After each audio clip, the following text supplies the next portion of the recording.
para staf SDN 2 Mulojaya. Pada siang hari ini kita berkesempatan untuk mengadakan sosialisasi, Pak. Sosialisasi tentang diseminasi budaya positif yang nanti akan disampaikan oleh Bapak Catur Haryanto SPD, yang mana beliau adalah pada saat ini sedang mengikuti CGP, yaitu calon guru penggerak angkatan ke-7. Mudah-mudahan apa yang nanti disampaikan oleh Bapak Catur yang berhubungan dengan diseminasi budaya positif ini dapat diterima oleh Bapak Ibu sekalian, sehingga dapat kita terapkan nantinya kepada diri kita dan kepada anak-anak kita, khususnya di sekolah dan umumnya kepada lingkungan masyarakat kita semua. Demikian yang dapat saya sampaikan. Terima kasih. Cukup. Wassalamualaikum warahmatullahi wabarakatuh. Waalaikumsalam. Mohon izin berdiri ya, Bapak. Sebelumnya assalamualaikum warahmatullahi wabarakatuh. Waalaikumsalam warahmatullahi wabarakatuh. Alhamdulillah, puji syukur pada kesempatan yang berbahagia ini saya akan melaksanakan aksi nyata modul 1.4 pendidikan guru penggerak tentang budaya positif. Ya, Ibu Bapak, budaya itu apa sih? Budaya itu apa sih? Budaya itu kebiasaan. Ya, budaya itu ialah kebiasaan. Budaya positif. Positif itu berarti hal-hal yang sifatnya baik. Iya, berarti kebiasaan-kebiasaan yang bersifat baik. Oke. Nah, di sini ya, saya ini calon guru penggerak angkatan 7, di mana saya didampingi oleh pengajar praktek yaitu Bapak Suryanto dari SMA Negeri 1 Banjarmargo, dan difasilitasi oleh seorang fasilitator yang top markotop yaitu Bapak Bahir Ramsyah dari Dinas Pendidikan Kabupaten Langkat, Medan. Ya, oke. Jadi, nah, dalam konsep modul budaya positif ini, yang pertama itu tentang perubahan paradigma belajar, terus disiplin positif, kebutuhan dasar manusia, motivasi perilaku manusia, segitiga restitusi, posisi kontrol, dan keyakinan kelas. Perubahan paradigma belajar. Pembelajaran paradigma baru itu apa sih? Pembelajaran paradigma baru itu ialah pengajaran sesuai dengan tingkat kemampuan. Ya, adalah pendekatan belajar yang berpusat pada peserta didik. Kalau selama ini kita mengadakan pembelajaran di kelas itu berpusat pada peserta didik atau berpusat pada guru?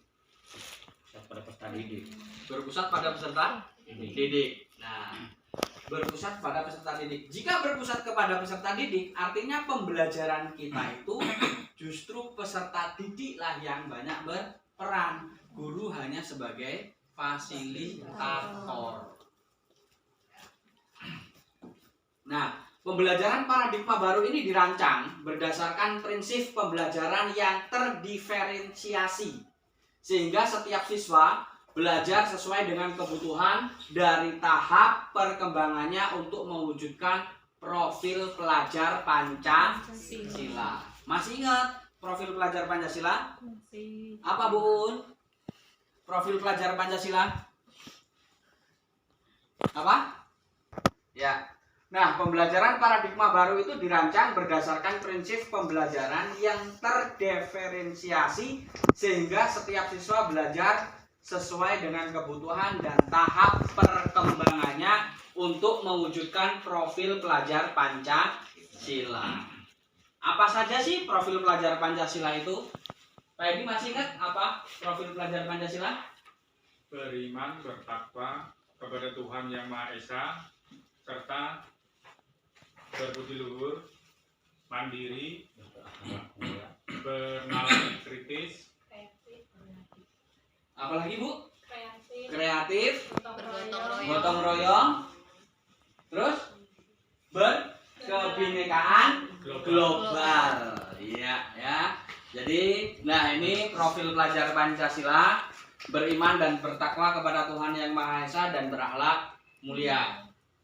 Nah, beriman dan bertakwa kepada Tuhan Yang Maha Esa dan berakhlak mulia.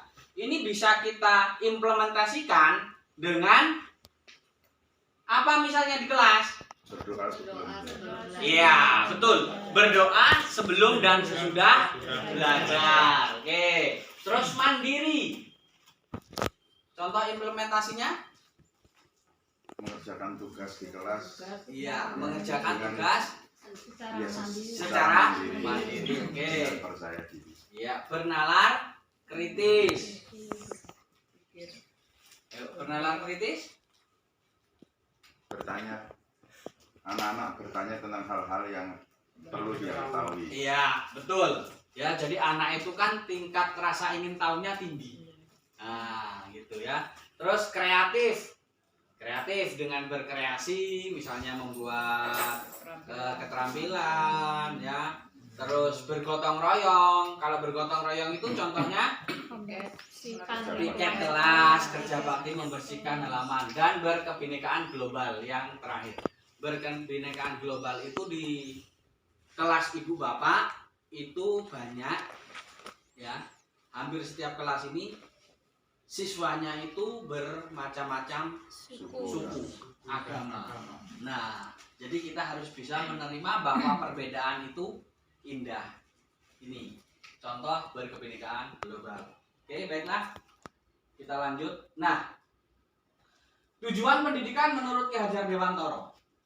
Tujuan dari dilakukannya proses pendidikan itu ialah untuk menuntun segala kekuatan, kodrat yang ada pada anak-anak, agar mereka sebagai manusia dan anggota masyarakat ini dapat mencapai keselamatan dan kebahagiaan yang setinggi-tingginya.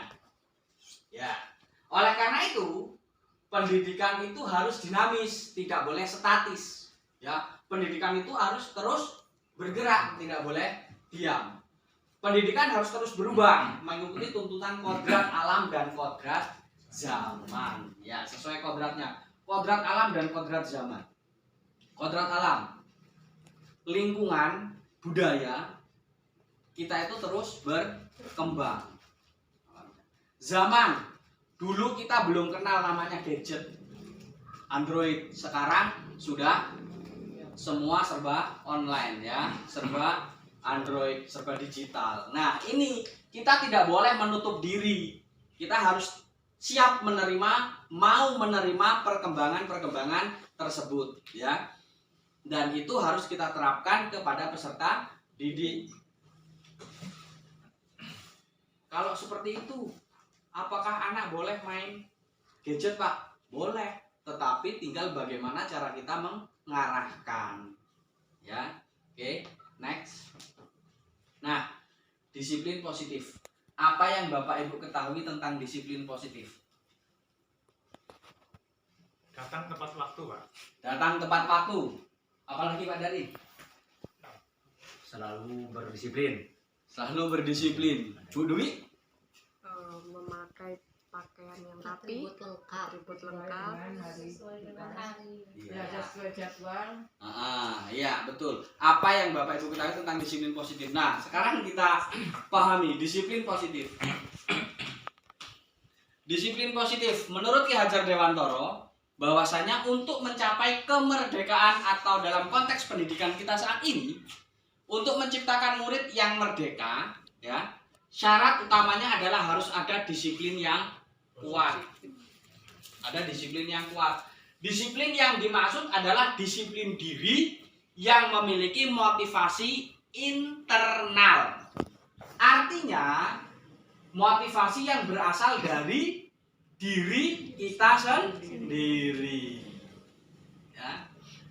Disiplin diri dapat membuat seseorang menggali potensinya menuju kepada sebuah tujuan.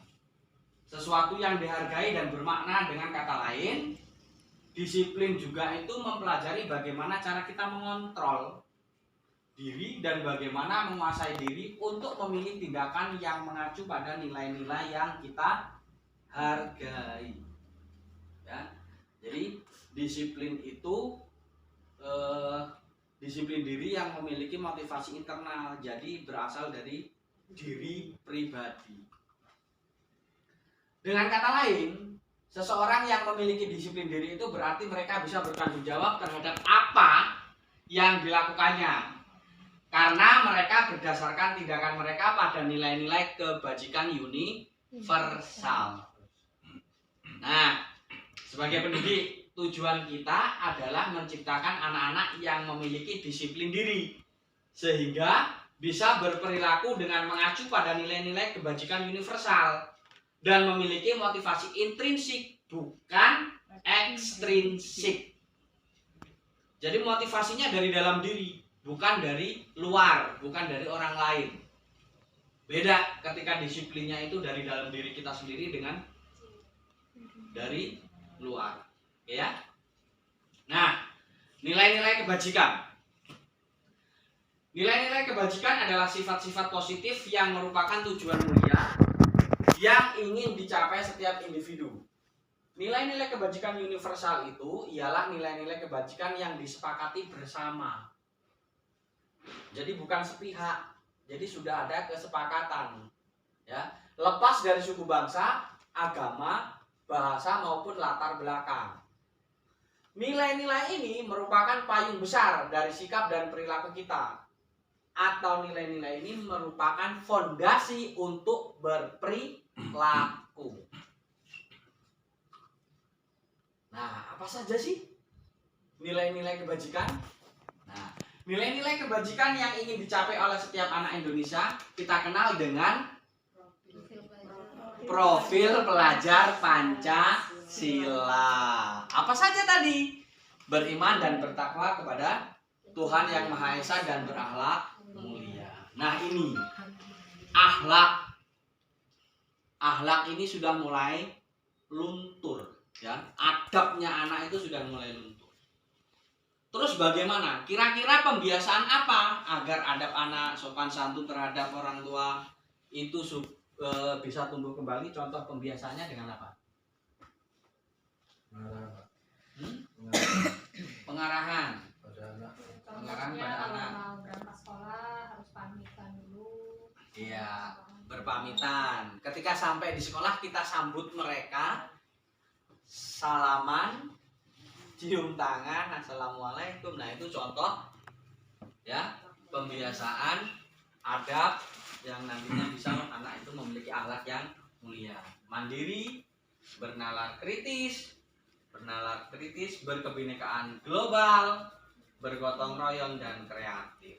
Sebetulnya kita sering melaksanakan hal-hal ini, tetapi terkadang kita tidak menyadari. Ya, terutama bergotong royong.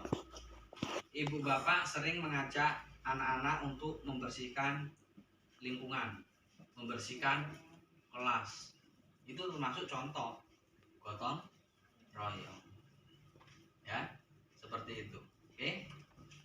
Nah, ini dia contoh budaya positif. Ya, contoh budaya positif. Menyambut peserta didik, terus bekerja sama memunguti sampah. Ini mengajak putra-putrinya untuk berkunjung ke salah satu rumah guru yang sedang sakit, kita jenguk, kita peduli. Ini loh budaya-budaya positif seperti ini yang perlu kita terapkan secara konsisten, ya. Konsisten, tetapi dimulai dari diri sendiri. Oke? Motivasi intrinsik Pak Edi. Iya, motivasi intrinsik. Motivasi yang berasal dari dalam diri. Iya, karena apa? Ditekan modal apapun, ya, itu justru akan menyakitkan malahan. Jadi tanamkan, iya karena keterpaksaan. Jadi tanamkan ya. Nah, kebutuhan dasar manusia. Sekarang, manusia itu punya 5 kebutuhan dasar. Apa saja sih 5 kebutuhan dasar manusia? Seluruh tindakan manusia itu memiliki tujuan. Mau berbuat baik, mau berbuat jahat, jahil sama temennya, itu pasti ada tujuannya. Ya. Nah, semua yang kita lakukan adalah usaha terbaik kita untuk mendapatkan apa yang kita inginkan.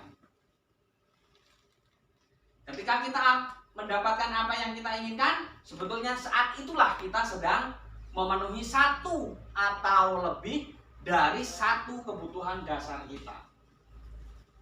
Nah, lalu apa sih kebutuhan dasar kita itu? Kebutuhan dasar manusia itu yang pertama bertahan hidup. Ya. Kebutuhan bertahan hidup. Terus kebutuhan kasih sayang dan rasa diterima. Kita hidup dalam satu kelas dengan murid-murid kita, tapi nggak ada kasih sayang, adanya hanya marah, bentak-bentakan. Ya, di rumah pun seperti itu, perlu rasa kasih sayang. Terus kebebasan. Kebutuhan yang selanjutnya ialah kesenangan. Yang kelima, penguasaan. Ya. Sekarang kita coba ya.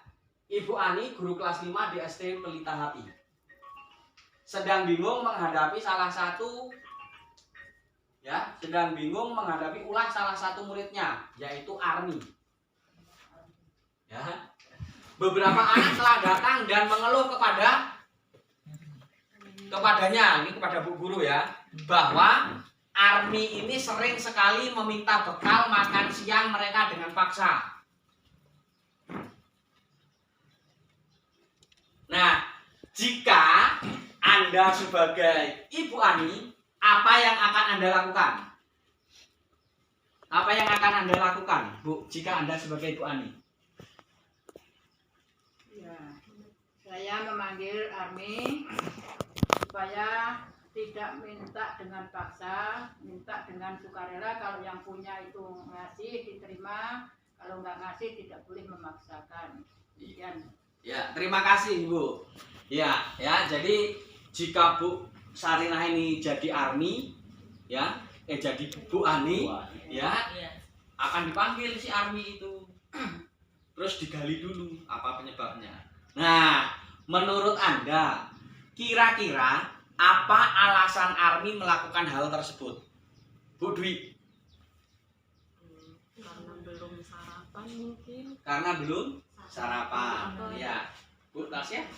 Ya mungkin dari orang tuanya tidak membawakan bekal. Dari orang tuanya tidak membawakan bekal. Nah, ya. Sekarang kita coba ya. Tentunya dari Itu pengen berkuasa itu. pengen berkuasa. Nah, Menguasai bontot orang lain. menguasai bontot orang lain. Nah, dengan perkiraan-perkiraan kita, kira-kira alasan apa yang akan Armi lakukan dengan hal tersebut, nanti kita tahu. Berarti Armi itu butuh kebutuhan dasar yang mana sih sebetulnya? Ya. Nah, sekarang kita coba. Nah, dalam konteks penerapan budaya positif, Ibu Ani itu sebaiknya mencari tahu alasan Armi. Betul yang disampaikan Bu Sarinah. Setuju. Dipanggil dulu anaknya, kita tanya. Ya, mengapa Armi melakukan hal tersebut? Ya. Nah, sekarang apabila jawaban Armi karena lapar dan orang tuanya tidak membawakan ia bekal, berarti ia berusaha memenuhi kebutuhan untuk bertahan hidup. Kebutuhan bertahan hidup itu kaitannya dengan makan, sandang, tempat tinggal, ya. Kebutuhan bertahan hidup. Nah, apabila ia menjawab karena senang temannya jadi memperhatikan dia, Lah terkadang kan ada toh anak yang jahil itu hanya pengen diperhatikan. Nah, berarti kebutuhan yang ia butuhkan itu cinta dan kasih sayang, kebutuhan untuk diterima. Apabila jawaban Armi ini, dia merasa hebat karena temannya jadi takut dan menuruti keinginan. Berarti ia memerlukan kebutuhan pengakuan atas kemampuan. Benar semua. Iya. Apabila jawabannya bosan dengan bekal yang dibawakan ibunya karena selalu sama, berarti dia membutuhkan kebebasan. Anak itu perlu kebebasan, kebutuhan akan pilihan. Terkadang kita itu lupa maunya kita, anak selalu mengikuti orang tua, selalu mengikuti kemauan kita. Pokoknya kamu harus seperti ini. Nah, kan? Di kelas pun terkadang kita seperti itu, kita lupa. Coba sesekali anak diberi kebebasan. Anak-anak semua, kalian boleh sambil tiduran mengerjakan soal ini. Tetapi dengan catatan sesuai dengan kesepakatan kelas yang telah kita sepakati. Apa itu kesepakatan kelasnya? Misalnya apa? Melaksanakan tugas dengan baik tanpa mengganggu orang lain. Nah, misal seperti itu. Ya. Nah, apabila jawaban Armi ini iseng aja dan dia menikmati ekspresi wajah temannya, karena kan iseng, wah senang dia ketawa-tawa ketika temannya marah. Nah, kesel. Makanya ia dengan hal itu berarti dia mencari kesenangan. Karena pada dasarnya anak-anak itu juga perlu kesenangan. Jangankan anak-anak, kita saja perlu senang. Pokoknya kita itu harus bahagia. Oke?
Motivasi perilaku manusia.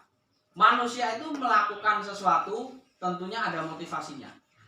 Baik hal baik maupun hal buruk. Kata Pak Edi ambilan Pak Ribut. Ya motivasinya apa? Sekarang coba kita perhatikan. Nah, ada 3 motivasi perilaku manusia. Yang pertama, untuk menghindari ketidaknyamanan atau hukuman. Contohnya bagaimana?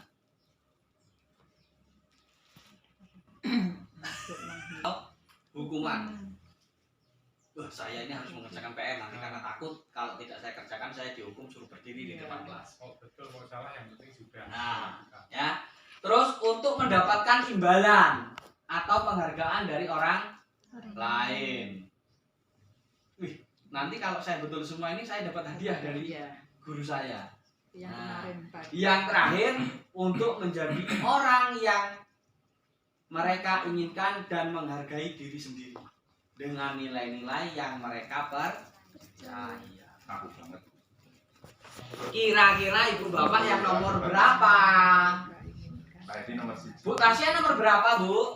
Insya Allah nomor 3, Pak. Nomor 3 insya Allah. Amin ya. Oke. Nah,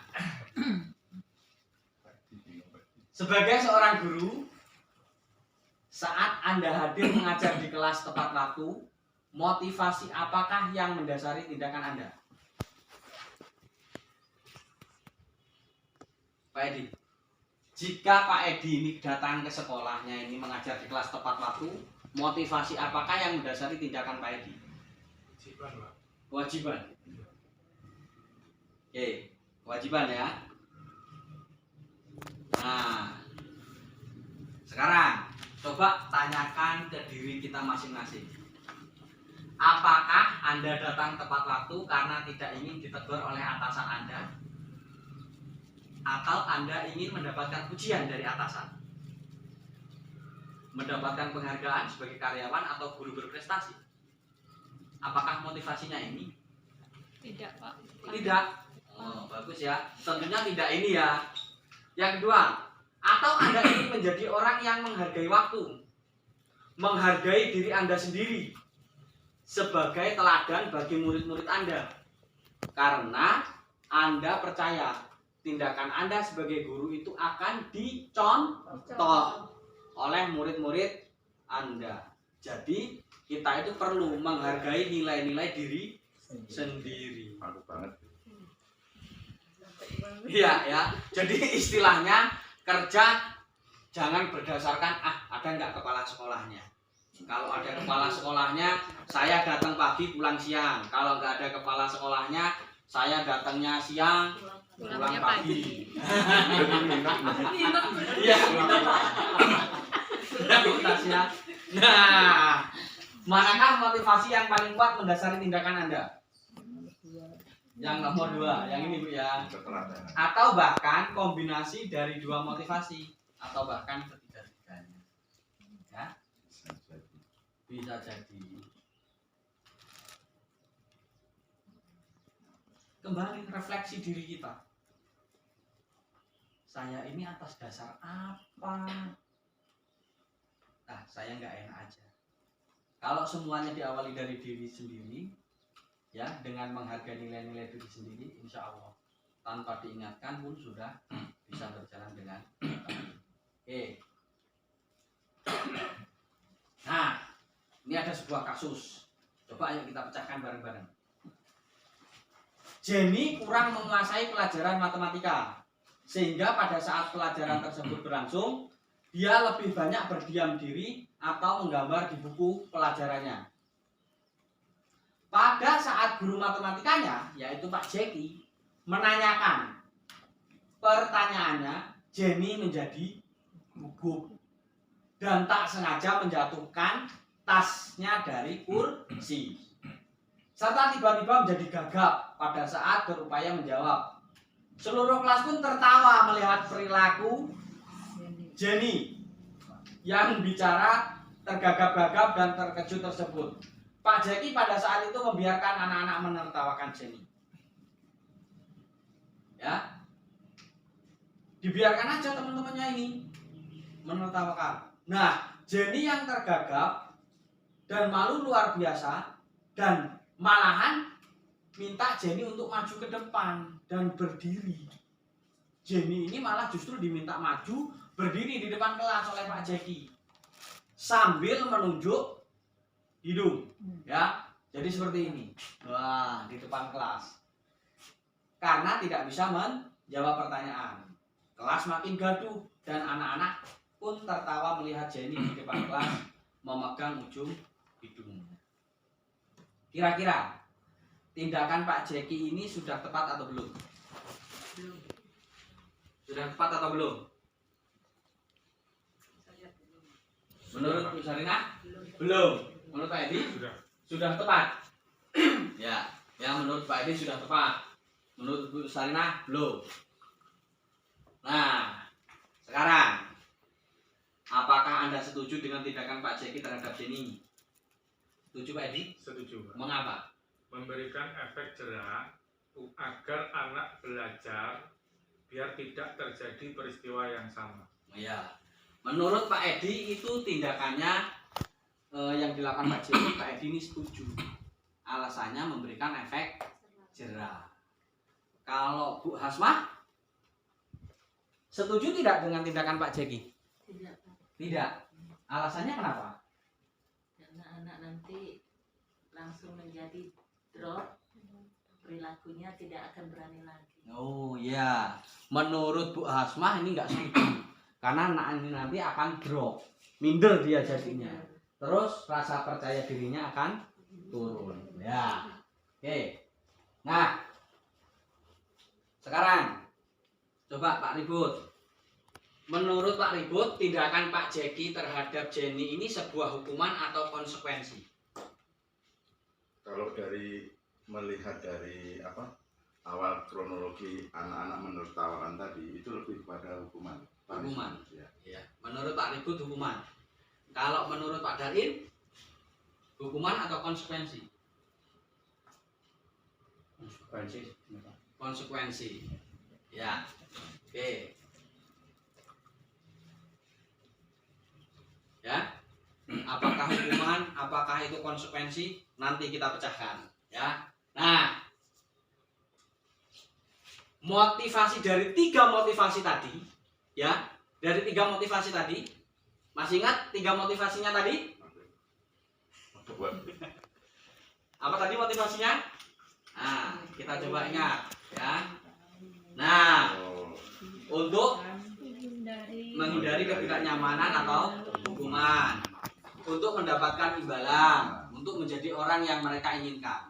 Sekarang pertanyaannya, di kelas ibu bapak, ya, motivasi manakah yang saat ini paling banyak mendasari perilaku murid-murid di kelas ibu bapak? Di kelasnya Bu Tasya kira-kira apa? Imbalan. Imbalan. Kedua. Masih imbalan. Di kelas apa Edi? Ke-1, Pak. Karena menghindari Menghindari hukuman. hukuman. Nah, ya. Kalau di kelasnya Bu Sarina, Gabungan 1 dan 2. gabungan 1 Jadi dan 2. imbalan nilai mendapatkan nilai yang lebih banyak gitu. Iya. Iya ya. Jadi motivasinya saat ini yang paling banyak mendasari perilaku murid-murid di kelas ibu bapak ini karena rasa takut kena hukuman, terus karena ini mendapatkan imbalan, Mas Yana. Artinya kita harus membangkitkan murid-murid kita untuk punya kesadaran dari dalam diri, ya, intrinsik. Nah, sekarang kalau tadi Pak Ribut menyatakan hukuman, kalau Pak Darin menyatakan konsekuensi, ya. Sekarang kita akan mempelajari apa itu hukuman, apa itu konsekuensi, dan apa itu restitusi. Oke. Nah, ini perbedaannya. Hukuman itu sesuatu yang menyakitkan, yang harus terjadi. Ada kepuasan. Ini sifatnya biasanya mendadak, ya, tidak terencana. Terus kalau konsekuensi itu sesuatu yang harus terjadi. Ada planning. Kalau restitusi itu merupakan pilihan. Jadi pilihan. Nah, hukuman itu tidak nyaman untuk murid, ya, untuk jangka waktu yang panjang. Karena anak yang kita hukum itu sering sekali masih selalu mengingat.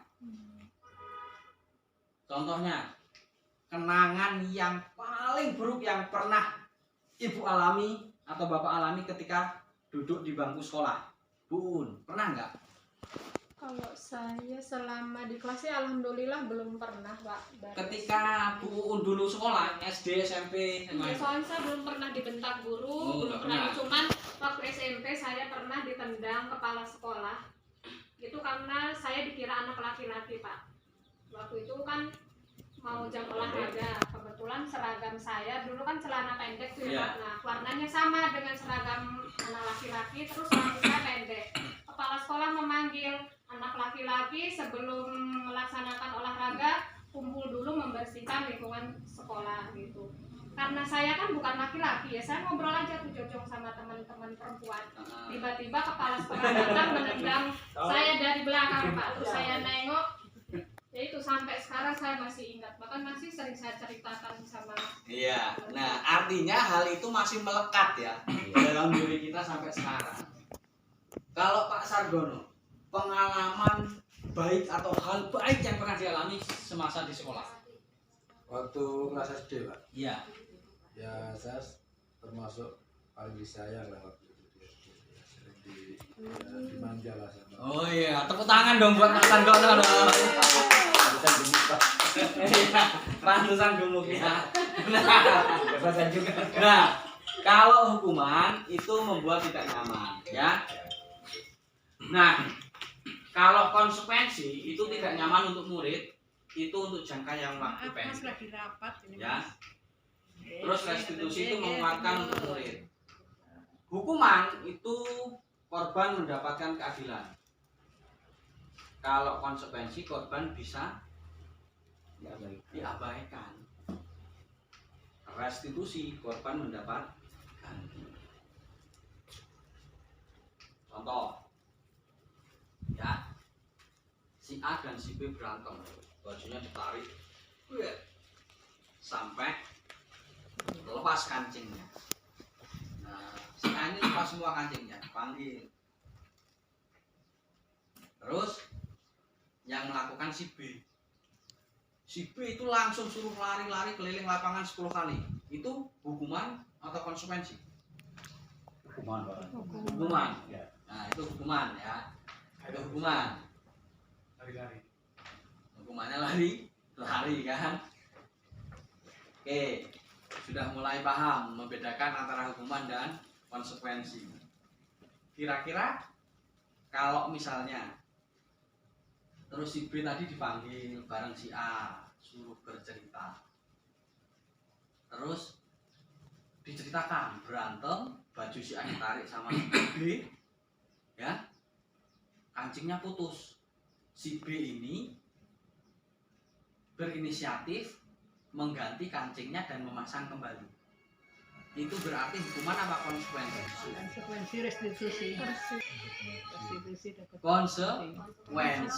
Konsekuensi dari apa yang kita lakukan. Oke ya. Nah, kalau hukuman itu anak merasa tersakiti. Kalau konsekuensi itu anak dibuat merasa tidak nyaman. Nah, kalau restitusi anak mendapatkan penguatan. Nanti ada contohnya ya. Oke.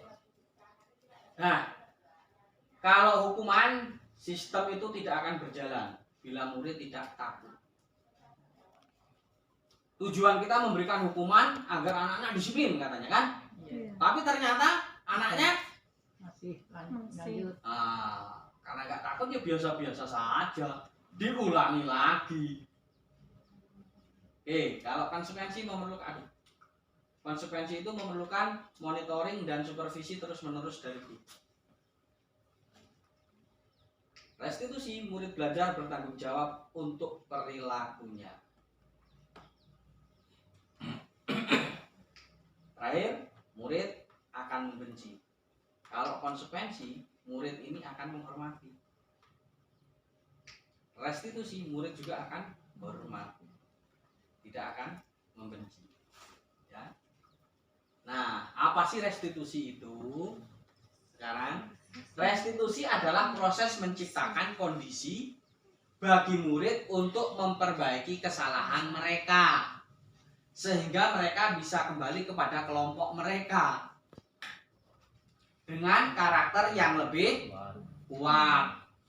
Restitusi juga itu merupakan proses kolaboratif yang mengajarkan murid untuk mencari solusi untuk masalah yang mereka hadapi dan membantu murid berpikir tentang orang seperti apa sih mereka itu, ingin jadi apa mereka itu, ya, dan bagaimana mereka harus memperlakukan orang lain. Jadi kalau restitusi itu justru belajar memanusiakan manusia, ya, belajar bagaimana cara memperlakukan orang lain.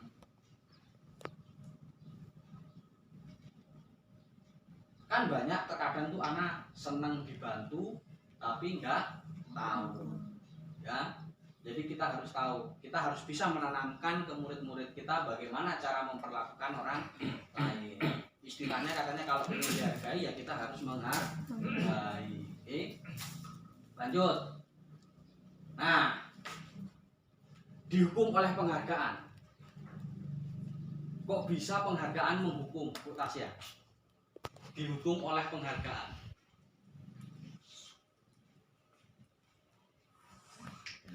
Coba, saat kita berulang kali menjanjikan hadiah kepada anak-anak agar berperilaku bertanggung jawab, atau kepada seorang murid agar mempelajari sesuatu yang baru, atau kepada seorang karyawan atau guru lah ya, agar mereka melakukan pekerjaan yang berkualitas, kita itu sebetulnya sedang berasumsi bahwa mereka tidak dapat melakukannya, atau mereka tidak akan memilih untuk melakukannya malahan. Nah, menurut Alfikon, ya, pada wawancara ASCD Annual Conference Maret 1995 itu mengemukakan baik penghargaan maupun hukuman adalah cara-cara mengontrol perilaku seseorang yang menghancurkan potensi untuk pembelajaran yang sesungguhnya. Loh, penghargaan kok malah menghancurkan? Menurut Kon, secara ideal, tindakan belajar itu sendiri adalah penghargaan yang sesungguhnya. Coba, kalau penghargaan kok malah menghancurkan? Kok bisa kita dihukum oleh penghargaan? Contohnya seperti apa? Ya, contohnya anak itu mungkin bisa giat belajar karena kita menjanjikan sesuatu. Kalau kamu bisa mengerjakan ini atau nilainya 100, umpamanya nanti ibu kasih hadiah. Mungkin seperti itu, Pak. Tetapi ketika guru cuma ngasih tugas, tidak ada kalimat seperti itu, maksudnya guru tidak akan memberikan apa-apa kayak gitu. Ya mungkin terus dari itu anak nggak bakalan semangat untuk belajar gitu. Ya, oke, terima kasih Bun. Pak Ribut, setuju nggak kalau penghargaan itu bisa menghukum? Ada yang bisa menghukum, ada juga yang tidak. Kalau yang intinya dalam memberi penghargaan itu harus proporsional. Kemudian di samping itu di dalam proses belajar tentunya tadi yang disampaikan adalah ada kemauan diri dari pribadi anak itu dan ditunjukkan dengan keteladanan oleh gurunya. Ya, gitu. Terima kasih Pak Ribut. Kalau menurut Pak Edi gimana? Setuju, Pak. Setuju kalau penghargaan itu menghukum. Mengapa Pak Edi? Memanjakan anak terbiasa melakukan sesuatu dengan imbalan. Memanjakan anak melakukan sesuatu karena Imbalan. Ya. Banyak ya asumsi kita. Kita bebas berpendapat. Semua jawaban kita nggak ada yang salah, gitu kan ya. Penghargaan itu bisa jadi hukuman. Kok bisa penghargaan itu bisa jadi hukuman? Terkadang ketika kita diberi penghargaan, justru itu menjadi beban. Kok bisa? Iya, kita ada penghargaan, misalnya guru teladan. Begitu kita sedikit melakukan kesalahan, guru teladan kok seperti itu. Nah, akhirnya kita dihukum oleh penghargaan. Penghargaan itu menghukum. Ya kan? Anak Sarti, Pak. anak diberikan penghargaan berlebihan. Ketika melakukan kesalahan pasti akan dicemooh juga oleh teman. Tetapi pada hal-hal tertentu penghargaan itu juga perlu diberikan. Ya, oke. Nah, sekarang kita masuk ke keyakinan kelas. Ya, keyakinan kelas. Mengapa keyakinan kelas kok bukan peraturan kelas? Yuk, Bu Erna, mengapa kok keyakinan kelas bukan peraturan kelas? Kenapa Bu Erna?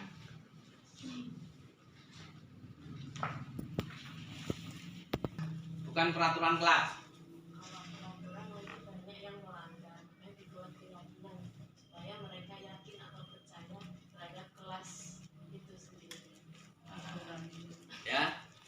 menurut Bu Dwi, kenapa keyakinan kelas? Kalau peraturan itu nanti banyak yang melanggar, tapi kalau keyakinan mereka akan melaksanakan karena mereka yakin dengan kelas mereka sendiri. Oke, sekarang. Nah, mengapa keyakinan kelas? Mengapa tidak peraturan kelas saja sih? Mengapa kita memiliki peraturan tentang penggunaan helm pada saat mengendarai kendaraan roda 2 motor?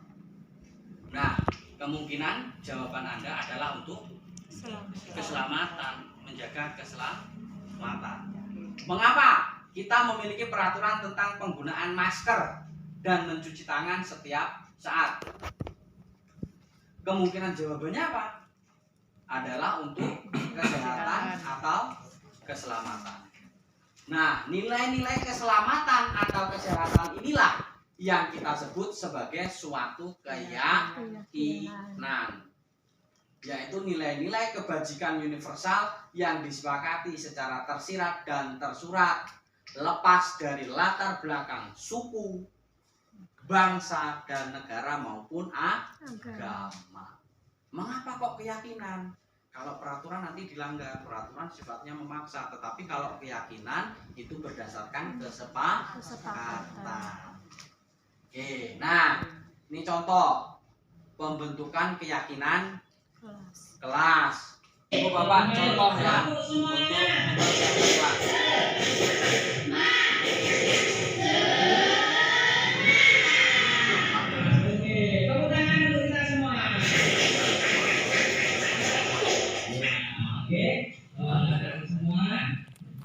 Hari ini ya, kita akan membuat kesepakatan kelas ya, kesepakatan kelas. Apa tujuannya?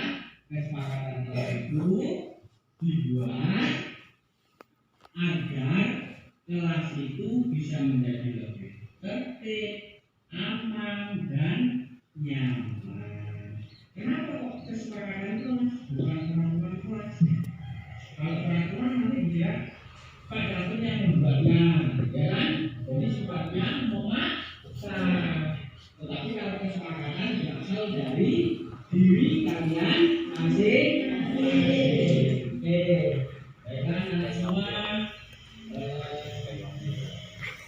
Itu karena kebiasaan serius apa?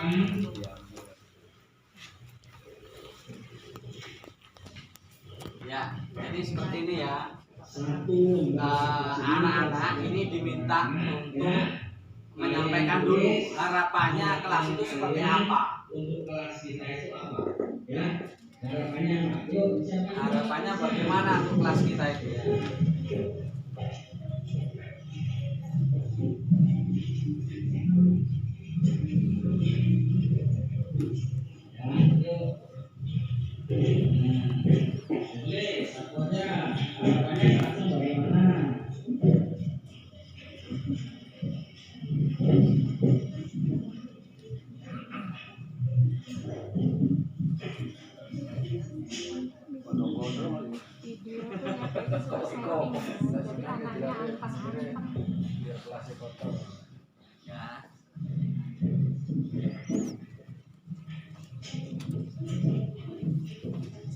Nah, ini kegiatan ditempel, keyakinan kelasnya itu nanti disepakati apa keyakinan kelasnya.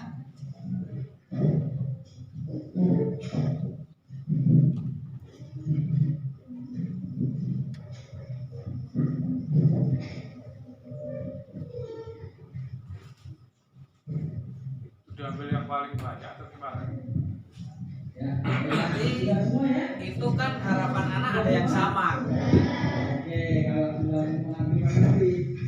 Jadi dari semua keinginan anak itu yang mereka tulis kesepakatannya apa?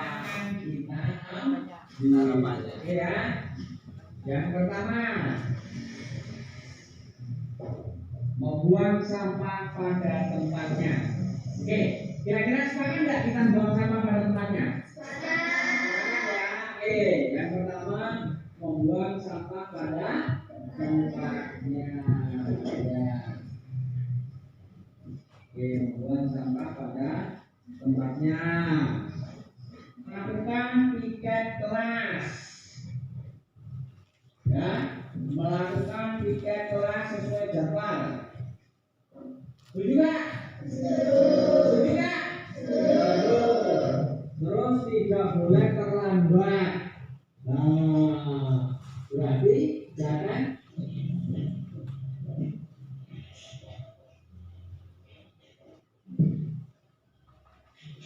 terus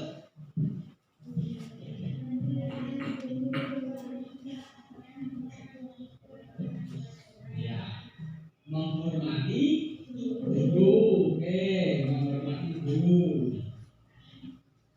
Nah, ini kemudian kesepakatan itu dari tadi yang sudah ditempelkan oleh anak-anak, kita kumpulkan jadi satu. Ini anak-anak diminta untuk nulis, ya, diminta untuk nulis, ditempelkan, dibuat lagi di karton, nanti ditempel di kelas. Nah, seperti itu, ya. Ini contohnya seperti itu.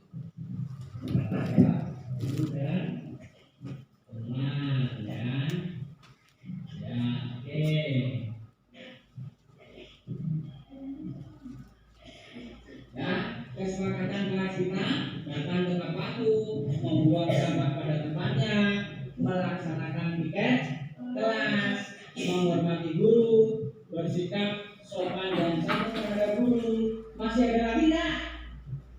Apa tadi? Apa? Iya, berdoa, gitu ya, berdoa sebelum dan sesudah belajar. Ya.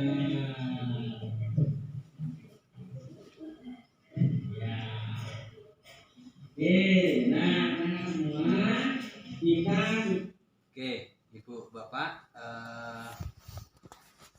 itu tadi contoh pembentukan keyakinan kelas, ya. Pembentukan keyakinan kelas. Jadi keyakinan kelas itu memang harus kita buat, ya, kita buat agar ketika anak menyimpang kita bisa mengarahkan kembali apa kesepakatan yang telah kita buat kemarin, ya, seperti itu. Oke, dari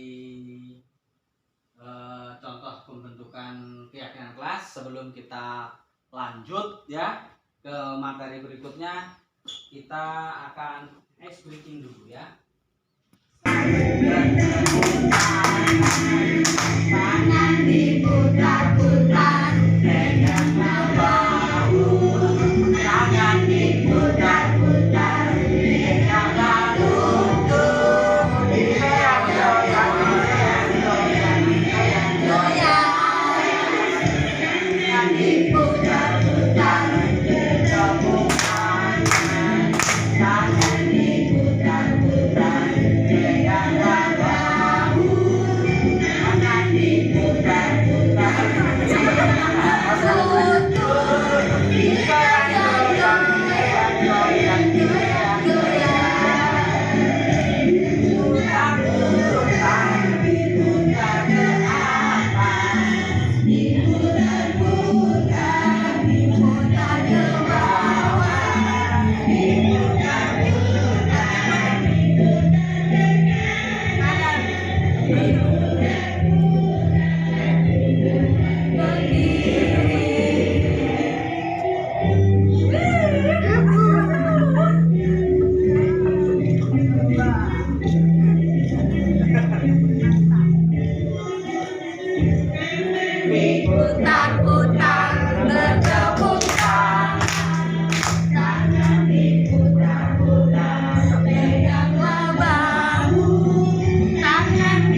posisi kontrol itu apa saja?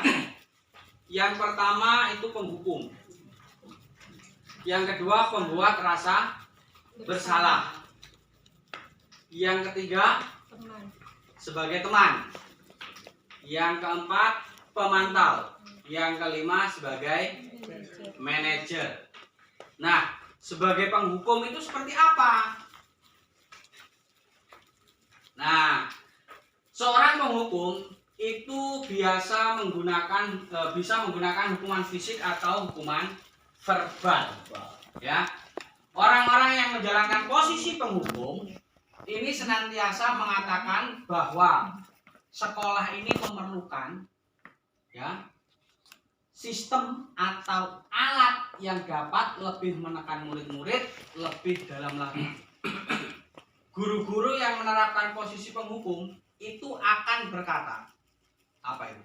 Patuhi aturan saya. Atau awas kamu. Nah, misal seperti itu ya. Kamu ini selalu saja salah. Selalu, pasti, selalu yang terakhir selesai. Ya, jadi ini terkadang kita itu sebagai seorang penghukum. Ya, tindakan-tindakan kita itu masih perlu diperbaiki. Ya, nah, guru yang seperti ini senantiasa hanya percaya hanya ada satu cara dalam pembelajaran.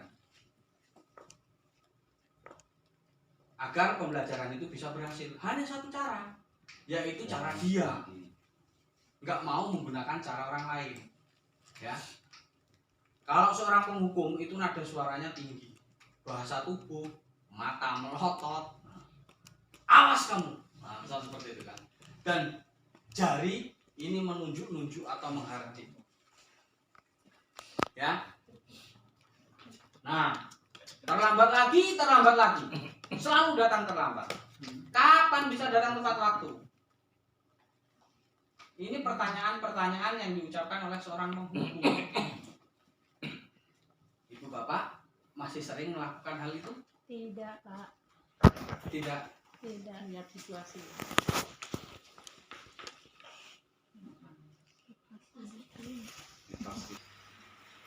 Nah, pembuat rasa bersalah.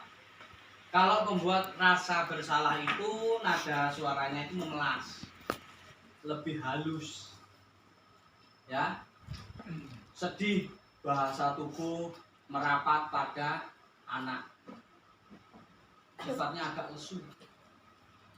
Adi, kamu ini bagaimana ya? Kamu sudah berjanji dengan ibu tidak akan datang terlambat lagi. Kamu kenapa ya senang sekali mengecewakan ibu? Ibu benar-benar kecewa sekali hari ini. Bagaimana perasaan murid bila ditegur seperti dengan cara ini? Bisa mau saya gunakan untuk KF. Ya. Nah, dengan seperti ini, ya, murid ini akan merasa bersalah. Bersalah telah mengecewakan ibu gurunya atau bapak gurunya. Murid akan merasa menjadi orang yang gagal dan tidak sanggup membahagiakan orang lain. Kadangkala sikap seperti ini lebih berbahaya dari sikap penghukum. Karena emosi akan tertanam rapat di dalam. Murid menahan perasaan, tidak seperti murid dengan guru yang menghukum, di mana murid bisa menumpahkan amarahnya. Ketika dimarah, marah dia, ya. Walaupun dengan cara yang negatif. Biasanya ketika dimarah, dihukum, dia emosi, malah nendang apalah gitu kan, melampiaskannya kan, tendang apa gitu. Nah, murid itu tertekan seperti inilah yang tiba-tiba bisa meletus amarahnya dan bisa menyakiti diri sendiri dan orang lain. Ini bahaya, membuat rasa bersalah. Nah, sebagai teman, ya, guru pada posisi ini tidak akan menyakiti murid, namun akan tetap berupaya mengontrol murid melalui persuasi. Posisi teman pada guru bisa negatif ataupun positif. Positif di sini berupa hubungan baik yang terjalin antara guru dan murid. Guru di posisi teman menggunakan hubungan yang baik dan humor untuk mempengaruhi seseorang. Jadi muridnya itu dianggap sebagai teman. Ya. Hal negatif dari posisi teman apa? Bila suatu saat guru tersebut tidak membantu, maka murid akan kecewa dan berkata, saya pikir bapak atau ibu itu teman saya, tapi ternyata nggak mau membantu saya. Nah, kan seperti itu. Murid merasa dikecewakan dan tidak mau lagi berusaha. Hal ini yang mungkin timbul adalah murid hanya akan bertindak untuk guru tertentu. Jadi nggak untuk semua guru. Ya, murid akan tergantung pada guru tersebut. Tuh. Nah, sebagai pemantau. Memantau itu berarti mengawasi. Pada saat kita mengawasi, kita bertanggung jawab atas perilaku orang-orang yang kita awasi. Posisi pemantau berdasarkan pada peraturan-peraturan dan konsekuensi, ya, dengan menggunakan sanksi atau konsekuensi, kita dapat memisahkan hubungan pribadi kita dengan murid sebagai seorang yang menjalankan posisi pemantau. Pertanyaan yang sering diajukan oleh seorang pemantau itu apa? Di antaranya, peraturannya apa ya? Apa yang telah kamu lakukan? Sanksi atau konsekuensinya apa coba? Misal seperti itu. Nah, seorang pemantau ini sangat mengandalkan perhitungan, catatan, dan data yang dapat digunakan sebagai bukti atas perilaku seseorang.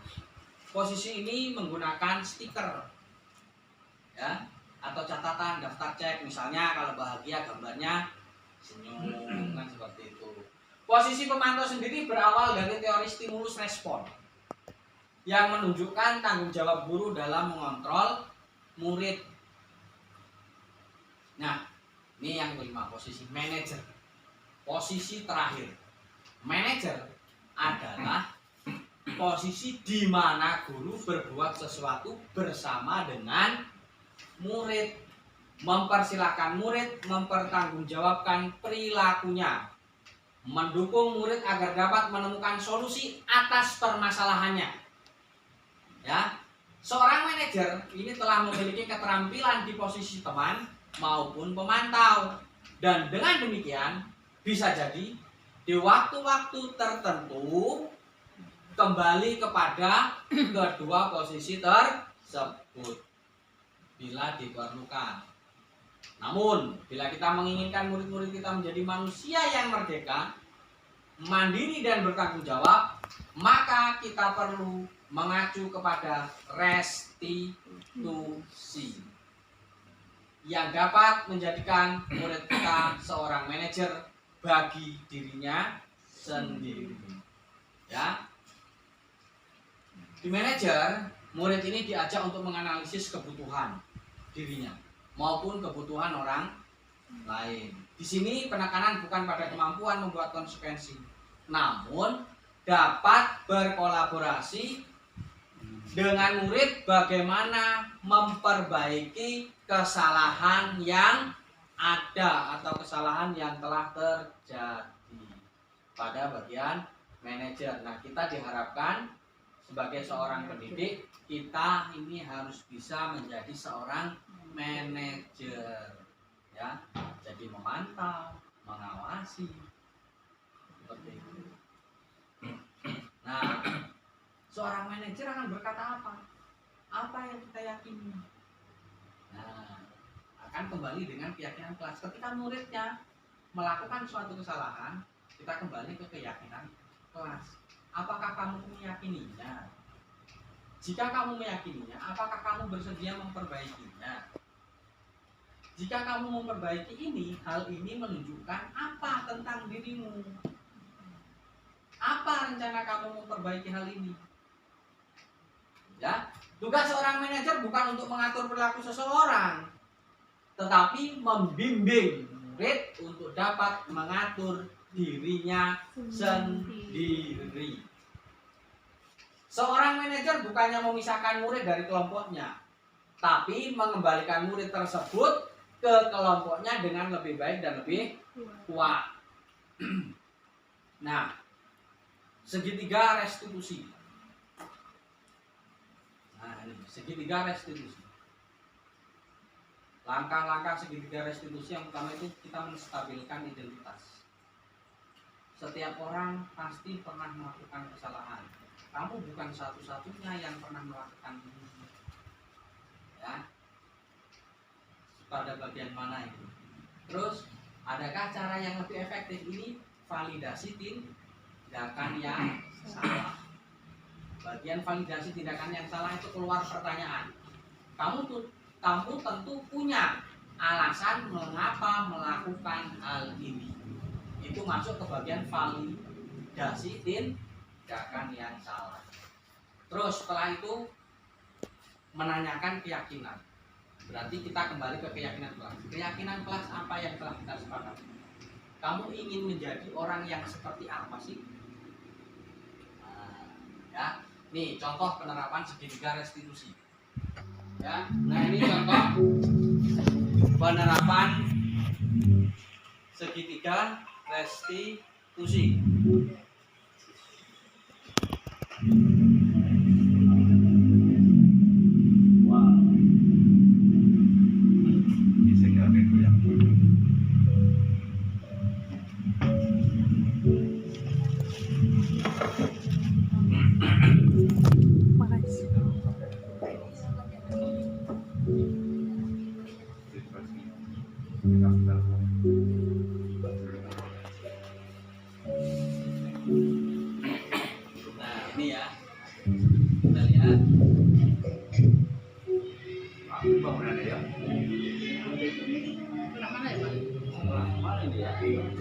Telagas, Pak.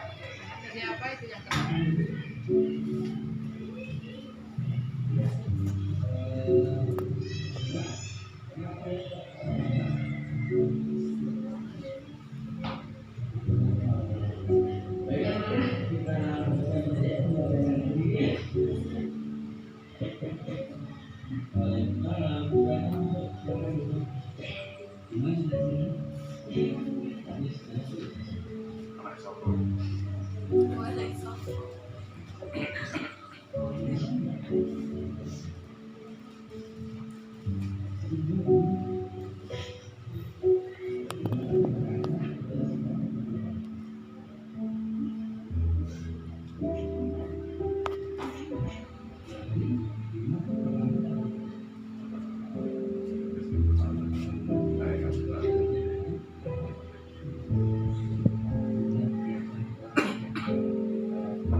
Bisa lebih baik dan bisa membahagiakan keluarga. Baik, Bapak Ibu, ya, Bapak terima kasih. Bapak persilakan Bima boleh kembali ke kelas. Oke, Ibu Bapak, ya di sini tadi penerapan segitiga restitusinya itu ketika Bima terlambat, ya datang ke sekolah, jangan langsung ditegur di kelas, ya, karena ini nanti akan berakibat ke psikis si Bima. Kita perlu tahu, kita tanya dulu, apa permasalahannya? Kenapa Bima bisa terlambat? Ya. Di sini tadi kenapa Bima terlambat? Karena tidurnya terlalu malam ya, larut malam ya. Bima ini karena main game, main HP, jadi tidurnya sampai larut malam, makanya dia terlambat. Nah, solusinya dia menemukan sendiri tadi kan, ya. Solusinya apa? Dia akan tidur lebih awal dan membunyikan alarm. Ya betul. Nah, jadi seperti itu ya. Contoh penerapan segitiga restitusi. Oke. Nah, sekarang kita refleksi diri kita. Ya. Apakah kita siap menerapkan budaya positif dalam diri sendiri dan siswa kita? Insya Allah. Siap. Apakah siap? Insya Allah. Insya Allah siap. Apakah kita siap membawa perubahan? Insya Allah. Jawabannya insya Allah. siap. Itu yakin kan? Makanya kan harus yakin dengan dirinya sendiri. Gimana kalau kita nggak yakin dengan diri kita? Ya. Jadi ini kita harus bisa menerapkan budaya-budaya positif di kelas kita masing-masing, khususnya dan umumnya di lingkungan sekolah kita. Ya. Nah, jadi terima kasih Ibu Bapak semua. Ini contoh penerapan budaya positif tadi, ya. Penerapan budaya positif, bekerja bersama dengan anak-anak, menyambut kehadiran anak-anak, terus selalu memberikan fasilitas yang baik. Belajar itu tidak hanya di dalam kelas, ya. Lingkungan pun menjadi tempat belajar, bisa menjadi tempat untuk belajar. Jadi itu saja Ibu Bapak, harapannya ke depan mudah-mudahan di antara Ibu Bapak semua ada yang mau mengikuti program pendidikan guru penggerak ke depannya agar siap ya. Siap ya? Siap agar ke depannya kita bisa saling berbagi, saling sharing ya. Tidak hanya satu orang saja, jadi ada beberapa orang yang bisa mengikuti program guru penggerak. Itu saja yang dapat kami sampaikan. Kurang lebihnya saya mohon maaf. Saya akhiri. Assalamualaikum warahmatullahi wabarakatuh. Waalaikumsalam.